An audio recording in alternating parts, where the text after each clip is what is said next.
পানির নাম জীবন নয়, পানির একটা নির্দিষ্ট পরিমাণ জীবন, এর চেয়ে বেশি হইলেই মরণ। মানুষকে মনে করে ইমান আনলাম বললো এমনি ছেড়ে দেওয়া হবে বিনা পরীক্ষায়।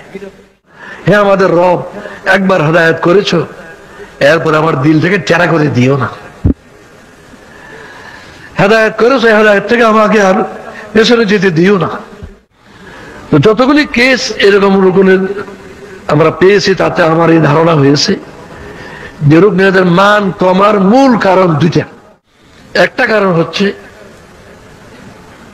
ওই যে আমি মৌলানা বদরুদ্দীন আহমদের বইয়ের উল্লেখ করেছি, ইসলামী আন্দোলন সাফল্যের শর্তাবলী।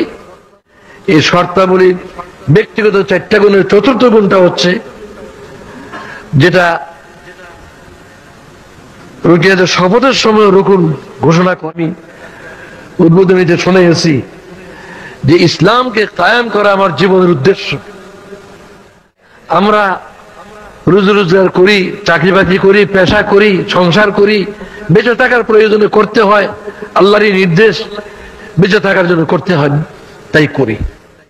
কিন্তু বেঁচে থাকবো কি জন্য? বেঁচে থাকবো দুনিয়ার এই কাজের জন্য নয়, বেঁচে থাকবো দ্বীনকে কায়েম করার জন্য। আসল উদ্দেশ্য হচ্ছে ওটা, দ্বীনকে বিজয়ী করা আমার জীবনের আসল উদ্দেশ্য। এই কর্মীদের 4টি প্রাথমিক পুঁজির গুণের 4র্থ নম্বর গুণটা হচ্ছে এই গুণটা। এই গুণটার অভাবে মান কমে। যখন আল্লাহর দ্বীন কায়েম করা তার 1 নম্বরে থাকে না, তার কার্যকলাপের কর্মতৎপরতার মধ্যে 1 নম্বর দুনিয়া চলে আসে। একটু আর্থিক উন্নতি করা, সচ্ছলতা বাড়ানো, একটু বাড়িঘরের অবস্থা উন্নতি করা, একটু ভালো খাওয়া পড়ার বন্দোবস্ত করা, আয় রোজগার বাড়ানো, এটা কোনো নিষেধ না, হারাম না, না জায়েজ না। কিন্তু ওইটা থেকে এটার উপরে থাকতে হবে। কিন্তু ওটা এই যে জলের অপর নাম জীবন, জলের অপর নাম জীবন। পানি ছাড়া মানুষ বাঁচে না, তাই পানির আরেকটা নাম জীবন। কিন্তু পুকুরে ডুবে যখন মরে, কি পানির অভাবে মরে?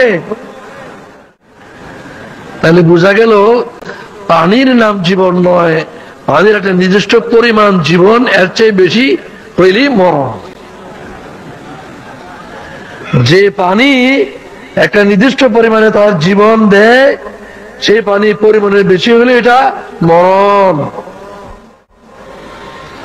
ঠিক তেমনি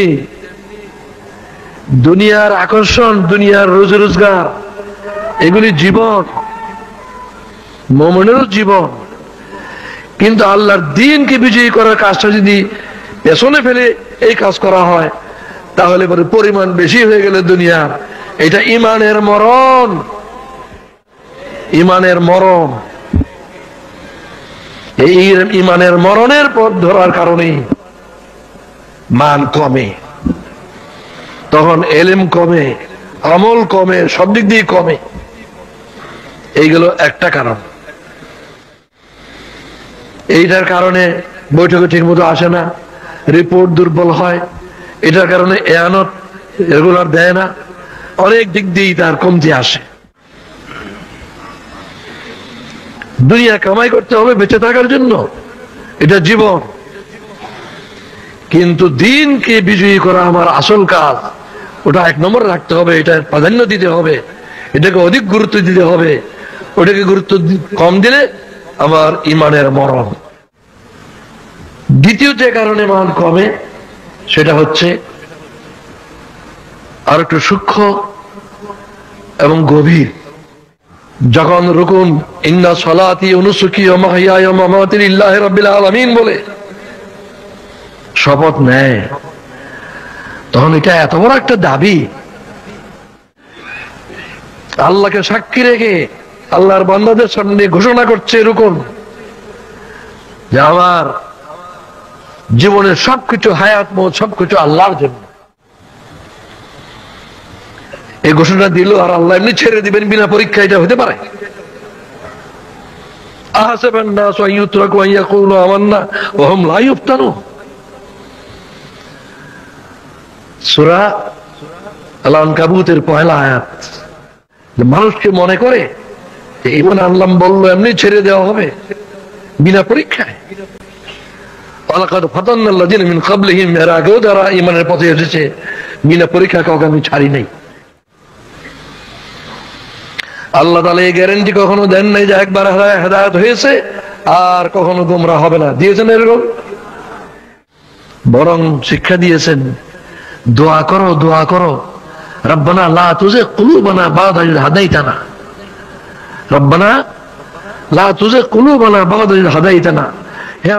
হে আমাদের রব, একবার হেদায়েত করেছো, এরপর আমার দিল থেকে টেরা করে দিও না। হেদায়েত করেছো, হেদায়েত থেকে আমাকে আর পেছনে যেতে দিও না। এর অর্থ এটাই যে তুমি হেদায়েত হয়েছো, এই গ্যারান্টি পাওয়া যায়নি যে তুমি চিরদিন হেদায়েতের উপর কায়েম থাকতে পারবে। তাই তুমি চেষ্টাও করো, দোয়াও করতে থাকো যাতে নাকি পিছিয়ে না পড়ো। এই যে পরীক্ষার কথা আল্লাহ বললেন,